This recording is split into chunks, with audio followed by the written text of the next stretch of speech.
Hi, I'm Wendy Zuckerman, and you're listening to Science Versus from Gimlet Media. With the US midterm elections right around the corner, we at Science Versus are going to spend all of this week looking at the biggest political topics out there, and we're seeing exactly what the science has to say about them. We at Science Versus are not activists. We're factivists. Okay, and to start off with, we're looking at guns. And this is obviously because over the weekend there was an awful shooting in a synagogue in Pittsburgh. 11 people were killed. And it seems like every time there's a shooting, the same claims come up. Some people say guns are to blame. Others say guns actually keep us safe. And in this case, a good guy with a gun could have protected these people. So, what does the science say? Now, we first ran this episode 2 years ago, but we've made sure it's all up to date. And a quick warning before we get started. This episode contains the sounds of guns, and we'll be discussing homicide, suicide, and domestic violence. Please take care when listening to this show.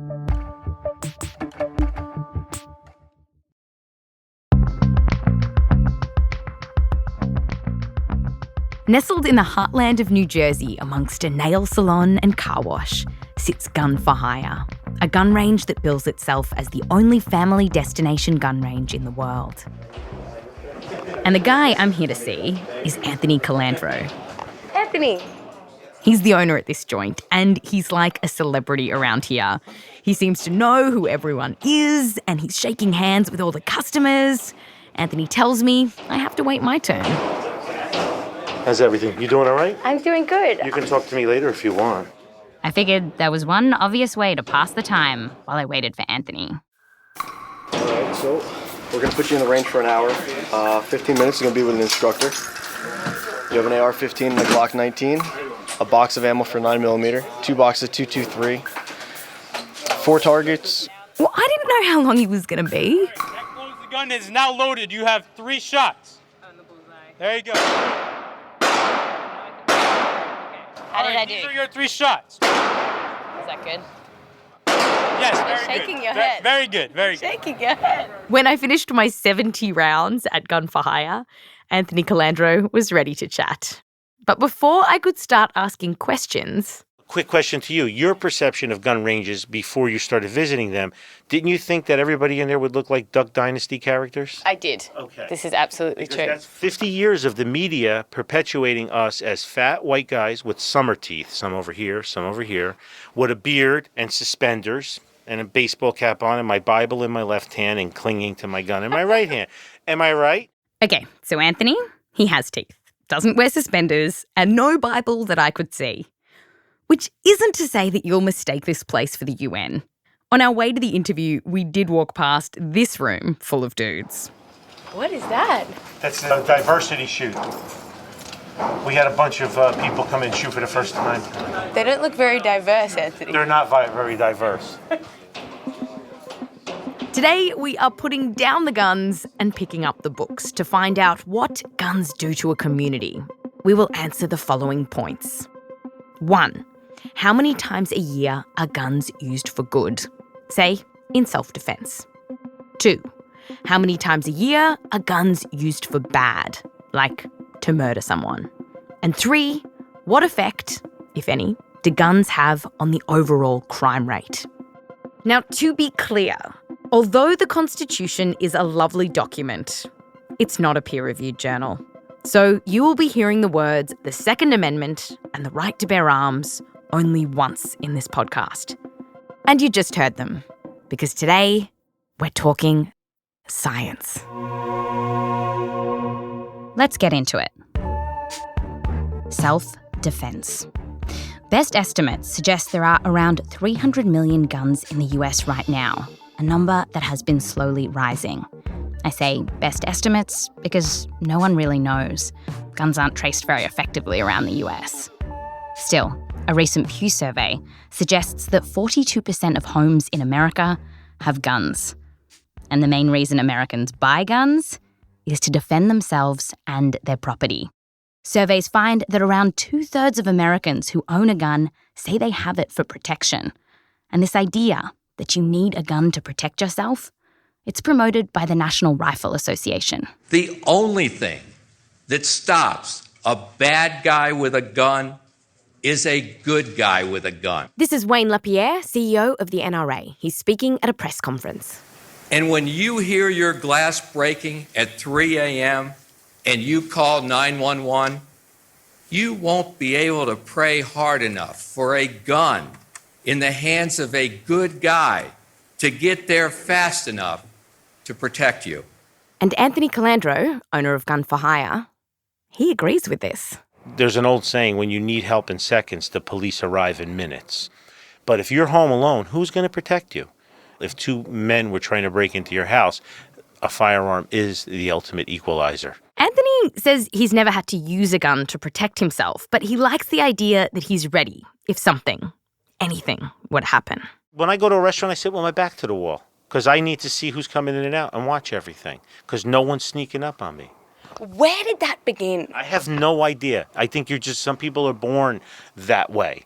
And I was born that way. You know, they say, what do they call it, sheepdog? If you're born that way, you have that sheepdog mentality. It's just the way I am. But how many people in America will actually use their guns for self-defense? Well, there is one number that gets cited quite a bit in the media. There are 2.5 million defensive uses of guns every year. It's like 2.5 million. 2.5 million times a year. 2.5 million times. 2.5 million times last year, law-abiding citizens pulled guns in self-defense and saved lives. So let's take a closer look at this number. Where did it come from, and can we trust it?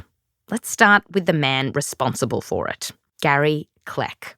He's a professor of criminology at Florida State University, and he's been writing about guns for decades. Do you own a gun yourself? I never answer that question. The reason being that people use it as an excuse for not thinking about the issues, but just judging what people have to say, and that's foolish. Gary's study was the first to come up with this number, that there are 2.5 million defensive gun uses. And here's how he got it. Back in the early 1990s, Gary's team surveyed just under 5,000 people to ask them, have you used a gun, even if it wasn't fired, for self-protection or the protection of property at home, work, or elsewhere? And he found that 1.3%, that is, 66 people, said that they had. So then, you take the percent of the sample who said they had that experience and multiply it times the population. So he took those 66 people, that 1.3%, and multiplied it by the adult population of the US, which equals, okay, so you got to carry the 1 and 2.5 million times a year. You never, ever sort of do that. You never extrapolate like that. This is David Hemingway, a professor of health policy at Harvard University. And he takes issue with Gary's methods. Nobody who has any training in epidemiology would ever extrapolate the 1% of people. David says multiplying out 1.3%, which in this study, remember, was only 66 people, to the population of America is dangerous. And here's why. Let me give you an example. A recent US survey of more than 5,000 women who had been pregnant found that 45 women, or 0.8% of them, consistently affirmed that they had had a virgin birth. The survey was published in the British Medical Journal. Now, if you pull a Gary Kleck and multiply that out to the number of women who gave birth in, say, 2013, you'd find that there would be around 31,000 women in America who were virgins when they had their bubs. So, in just a decade, there might be 310,000 Jesus babies. Well, hallelujah! The point is, they were mistaken. They had sex and then they had babies. The other point is that when you're talking about very small percentages being multiplied out to very big populations, a few people being mistaken can lead to a very big wrong number, which is why no scientist would say that there were 31,000 virgin births in the US in 2013. I asked Gary about whether his very big number on defensive gun uses might also have this problem. The percentage point is very small. So if you're a little bit off, then actually it's orders of magnitude that this figure could be wrong, right? Not if it's a little bit off. It could be orders of magnitude off if it's way off. But if it's, say, 1 percentage point off, this could be a problem. You can speculate anything if it were, but of course we don't have the slightest evidence to support that view, and we have ample evidence to contradict it, which is the results of the other surveys, which always indicate huge numbers of defensive gun uses. Yes, other surveys do exist, and yes, they have gotten similar figures, around 1%. But David Hemingway, who has actually done some of these surveys, says that just because you can replicate a result, it doesn't mean it's true. Why? Because sometimes people lie, leave stuff out, or just misremember, and they do it in the same pattern over and over again. David points to surveys about how many sexual partners straight men and women have had. So you can ask people in the United States over and over and over, and the men will always tell you more than the women. That doesn't mean that's true. And you're just looking at heterosexual couples. It doesn't mean it's true. That is, either there is a small group of horny women out there, and props to them, or men are lying, or women are lying, or both are lying. Given what we know about people, it's likely that someone is lying. And David Hemingway thinks this is what is happening in these gun surveys. Just like when you ask guys, how many people have you slept with? If you ask Americans how many times they've used their gun defensively, they tend to inflate the number. So, if Gary's numbers are wrong, do we have any idea how many people use their guns defensively in America each year? Yes, we do. Meet the National Crime Victimization Survey. Forget Gary's 5,000 people and extrapolating. This beast interviews around 90,000 people, so it's much more reliable. And it's considered the gold standard amongst researchers in this field. But it's not just the size of this survey that makes it more trustworthy. It's also the way they ask the questions. So rather than straight out asking people, do you use your gun for self-protection, which can overestimate results because people like to boast, this survey first establishes that someone was the victim of a crime. And then they ask, did you do anything with the idea of protecting yourself or your property while the incident was going on? Freeze, you diseased rhinoceros pizzle. When the researchers crunched the numbers from this survey in the early 90s, they found that only about 100,000 defensive gun uses per year happened in the US. When they crunched the numbers again more recently, they found an even lower figure, around 60,000. Either way, it's much smaller than Gary Kleck's 2.5 million. And when you look into the details of this survey, you find that a lot of the common images that we have about how guns are used defensively, they just don't hold up. Hold up. Okay, so for example, more than 80% of the time, the people who said they used their gun defensively also said they were the only person with a gun in the altercation. So much for a good guy with a gun facing off against a bad guy with a gun. Another image the gun lobby likes to promote is a woman pulling a gun to protect herself against a man in an alley or breaking into her home. This is from a 2013 speech by the NRA's Wayne LaPierre. The one thing a violent rapist deserves to face is a good woman with a gun. Firstly, only 13% of rapes in the US are committed by strangers. Most rapists are known to the victim. They're often married or related to her. So the vast majority of sexual assaults aren't happening in dark alleyways. And then when we look at the crime victimization survey, of the 337 women in the sample who had been sexually assaulted, none used a gun in self-defense. And just to challenge one more popular image that we have, you brandish your gun and the bad guy flees. Well, sometimes things don't turn out that way. Using data from that big survey, David Hemingway found that when people used a gun to protect their property, it did work. 2/3 of the time. Yes, there's a bit of suggestive evidence that having a gun may reduce property loss, but the evidence is equally compelling that having mace or a baseball bat will reduce property loss. Just yelling at the guy, turning on the lights, or threatening to call the police were pretty good tactics too. When people did that, it worked about half the time. Conclusion. While we don't know exactly how many defensive gun uses there are in America each year, best estimates reckon it's no more than 100,000, not 2.5 million.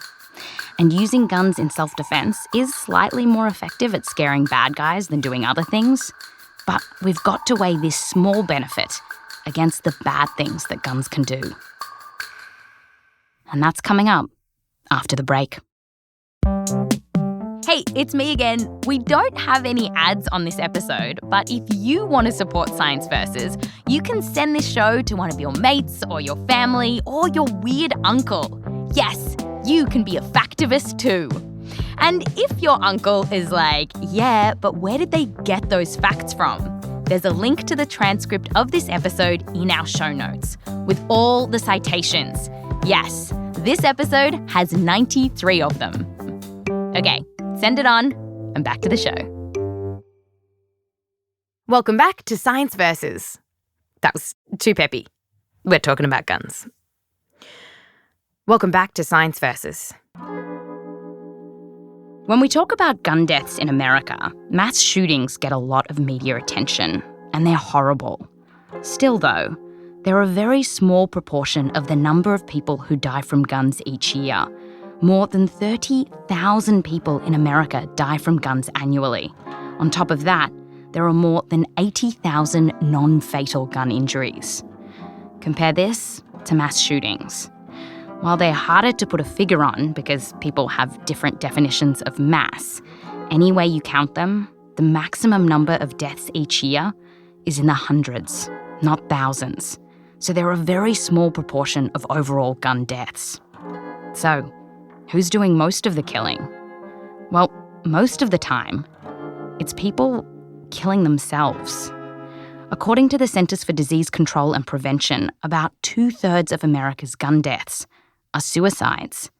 But when you talk to people like Anthony Calandro, owner of Gun for Hire, they don't think guns are the problem. Suicides are a tragedy. And if you press the button tomorrow and all guns in this country disappeared, the suicide rate's not going to go down. The avenue or choice of taking their own lives is going to change.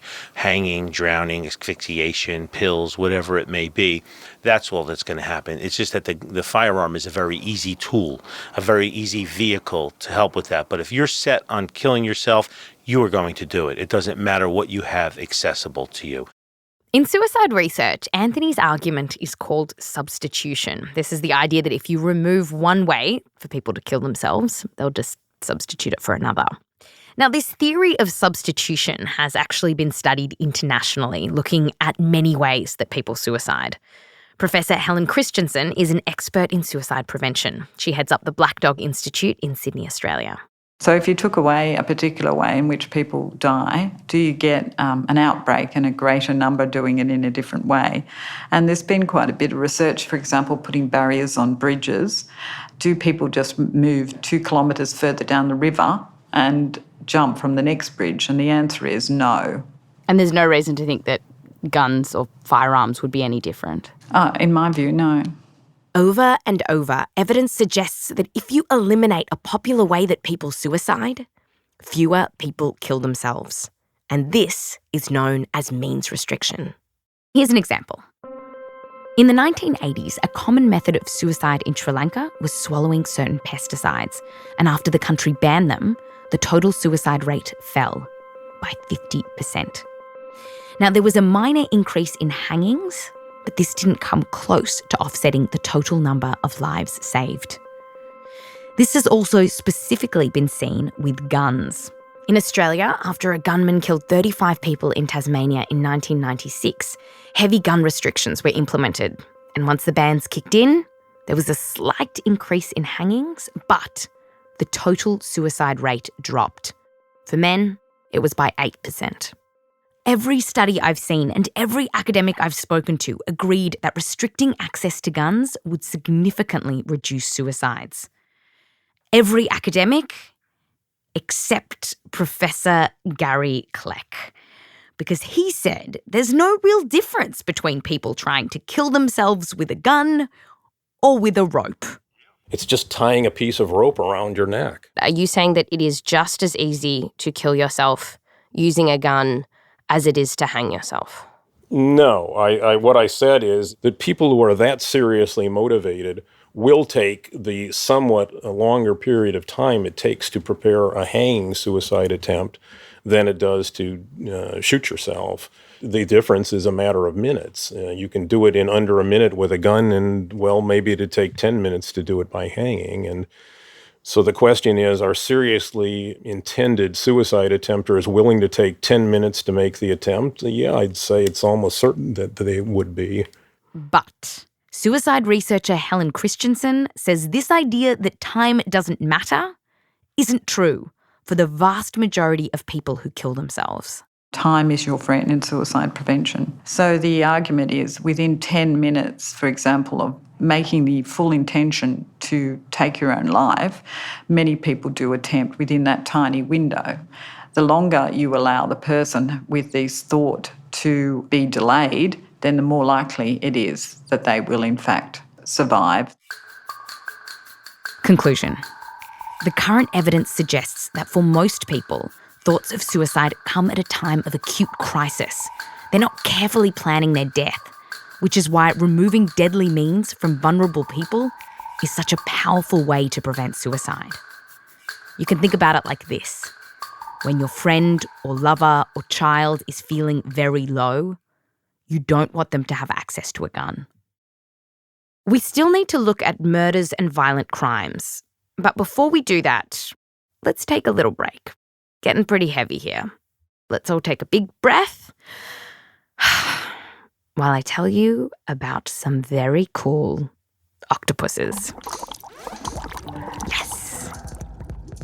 They're called the southern sand octopuses, and they're found on the eastern coast of Australia. And it was recently discovered that these octopuses create houses for themselves under the bottom of the sea. Using their ingenuity and bodily fluid, they line the burrow of these little apartments they create for themselves with mucus so that it gives it more structure. And then they create little chimneys for ventilation. Isn't that amazing? It's remarkable.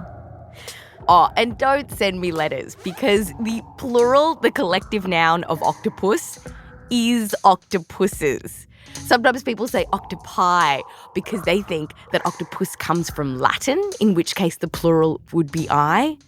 But actually, octopus is borrowed from Greek, so you add es if you want to make it a plural. So that would be octopuses. And you should use that word as often as possible because octopuses are cool. So, back to guns and on to the next argument. The gun lobby says that guns not only help people to defend against crime, as we talked about, but they argue that if law-abiding citizens are armed, then criminals will be deterred. That is, they reckon that the mere presence of a gun not only could be used to stop someone who's in the middle of committing a crime, but it could be used to stop them before the crime even happens. Burglaries, assaults, murders, all of it. There are AR-15s, shotguns, and pistols all around you that deter crime and violence every day. This is NRA News commentator Dom Raso. On armed citizens. The presence of weapons alone can stop crime. And when you take them away, the bad guys have the upper hand. So, do guns reduce crime? Well, according to Fox News commentators, yes. And they invoke studies to make their claim.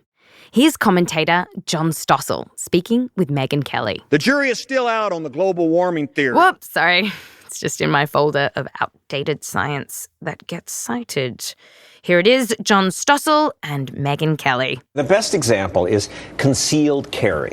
in the states where they passed the laws, crime, gun crime, murder went down after states passed concealed carry laws. Why? Why is that? Because the bad guys start thinking, gee, if I rob this guy, he might be packing.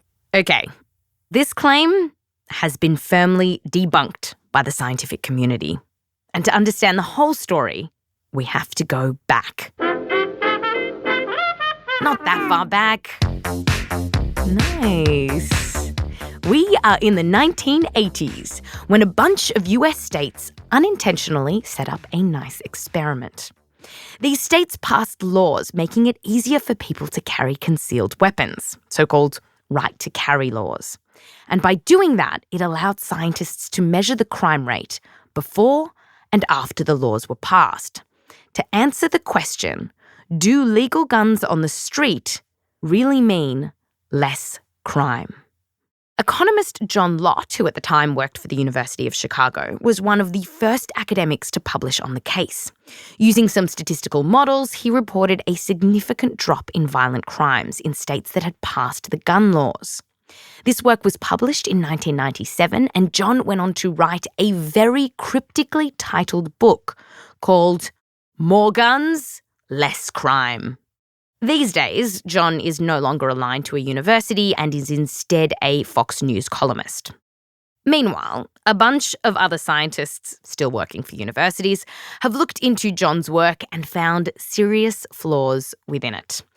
When one academic tried to replicate the findings, he couldn't. And this led an expert committee of some 20 scientists to reanalyze the data. And while John still maintains the accuracy of his findings, this committee found, quote, no credible evidence that the passage of right to carry laws decreases or increases violent crime, end quote. Okay, so people carrying their guns around doesn't affect the crime rate. But what happens when you take into account the guns in people's homes? Do the number of guns in a state affect the overall crime rate? No. Here's David Hemingway. Guns don't cause violent crime. Guns also don't seem to protect against violent crime. Guns don't reduce violent crime. Whether there's guns or not, you can have violent crime. There are US states with lots of guns that have a low crime rate, like Montana, and there are US states with lots of guns with a high crime rate, like Alaska. Equally, around the world, while the US has a bucket load more guns than any other high-income country, the crime rate over here is just average. And for more evidence that the number of guns and the crime rate are unrelated, we need to go back. No! From the mid-1990s, crime rates plummeted around the developed world. Burglaries, thefts, assaults all dropped. And this trend lasted about a decade. And it was so mysterious that academics have spent the last 2 decades trying to figure out what happened. With no concrete answers on the table, the National Academy of Sciences put together a crack team of scientists, which included David, to finally uncover why the crime rate fell. After 3 years of study, I can confidently say the 24 of us, mostly criminologists, really don't have any good idea. They looked at data on all the obvious stuff, the economy, unemployment, social trends like immigration, but also other things. Things like better policing and the notion of fewer people in prison and the idea about less lead in the water. In the air and abortion. And of course, guns. But nothing could explain what happened. Now, it's true that as the crime rate in America was falling in the 1990s, the number of guns in the country was going up. And the NRA likes to take this as proof that more guns means less crime. But according to David Hemingway and the team, if you keep watching the crime statistics after that initial drop in the mid-90s, you'll see that that relationship between guns and crime changes, which is why 0 of our group thought that the number of guns had anything to do with the reduction in crime and homicide. So even though the number of guns in America continues to slowly rise, the crime rate has bobbed up and down throughout the noughties and even today. The noughties, as in the 2000s. I didn't even mean it like a pun. Like, they're naughty, they're doing crime. It's just what you call the 2000s. There's no other better. The 2000s sounds weird. It does. It sounds weird. What else? The zeros? The double zeros? The OOs? No. The oohs? The oohs. The turn of the century. No. It's called the noughties. The point is, the crime rate is still going up and down. The number of guns in America are rising. There is no connection. Conclusion. Guns do not affect the crime rate. They don't make it go up or down in any consistent way. Well, there is one exception. Guns do not have an impact on the overall violent crime rate. They don't affect the number of assaults or rapes or burglaries. But they do have an effect on one particular violent crime: homicide. Here's David. What guns do is they make hostile interactions, robberies, assaults much more deadly. What he means is that if you put a gun in the middle of an altercation, it's more likely that someone will die. In 2015, about 18,000 people were killed in a homicide. The majority, 13,000, were killed by guns. And when we look at the US, states with more guns tend to have more homicides and more firearm-related homicides. Now, there are exceptions. You can find states like Idaho, for example, with lots of guns and not a lot of murders per capita. There is one point, though, where the link between homicides and guns is rock solid. And that's when women get murdered. A paper tracked firearm ownership and homicides across 50 states over more than 3 decades, and it found that it was unambiguous. The more guns in a state, the more likely it is that a woman will be murdered. If the gun ownership in a state goes up by 10 percentage points, the number of women who die by guns goes up by 10%. Now, we're not exactly sure why the link between statewide gun ownership and murder is stronger for women than men. But women are more likely to be killed by someone they know than men are. And one idea is that because males are more likely to be killed by strangers, their murders depend a lot on factors like the overall level of violence in a state, while violence against women depends much less on these outside factors. That is, women are being abused everywhere, but the likelihood that one will die depends on who has access to guns. Conclusion. Guns don't affect the crime rate, but guns make crimes more deadly. Chuck a gun in the middle of an assault, and it's more likely that someone will die. So when it comes to science versus guns, do the claims stack up? Number 1, there are 2.5 million defensive gun uses in America each year. Science says no. According to the best research, the actual number is probably no more than 100,000, and that includes defending property, like stuff in your house. Next, guns reduce crime. Science says no. Guns do not affect the crime rate. They don't make it go up, and they don't make it go down. But they do make altercations more deadly, which is why more guns, on average, means more murders. So if the data are pretty clear, why is there a big debate? Why all the fuss around guns? According to David Hemingway, this is more about human nature than science.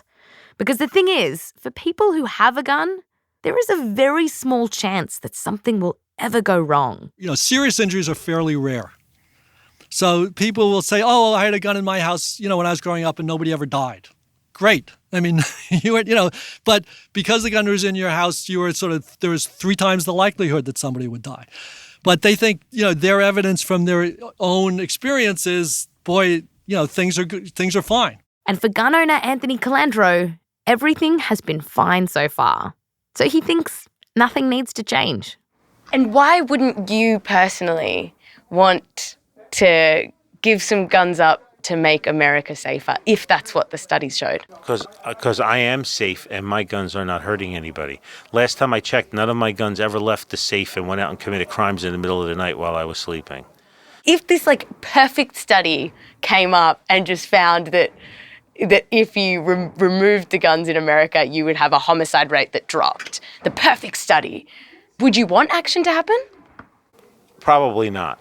Probably not, because we all want to blame everybody else and not ourselves. It's okay to take his guns away, but not my guns. Come on, it's just like when you were a kid, you had a toy, you didn't play with, and when your mom wanted to give it away, all of a sudden you wanted it again, right? I know that I'm safe, and I know I'm diligent with my guns, so nobody's taking my guns. And the thing is, while Anthony is trained and safe with his guns, and maybe you'd rather be in a dark alleyway with him than without him, the science tells us that the more people who think like Anthony, the more guns there are around, ultimately, the more people die. That's Science versus Guns. Tomorrow, we're continuing our look at the science of issues in American politics. Next up, abortion. This episode was originally produced by me, Wendy Zuckerman, with help from Heather Rogers and Austin Mitchell. It's been updated by Rose Rimler. Caitlin Sori is our senior producer. We're edited by Annie Rose Strasser, Caitlin Kenny, Blythe Sherrill, and Alex Bloomberg. Fact-checking by Michelle Harris. Sound design and music production by Martin Peralta, Emma Munger, Matthew Boll, and Sam Baer. Music written by Bobby Lord and Emma Munger. I'm Wendy Zuckerman. Back to you tomorrow.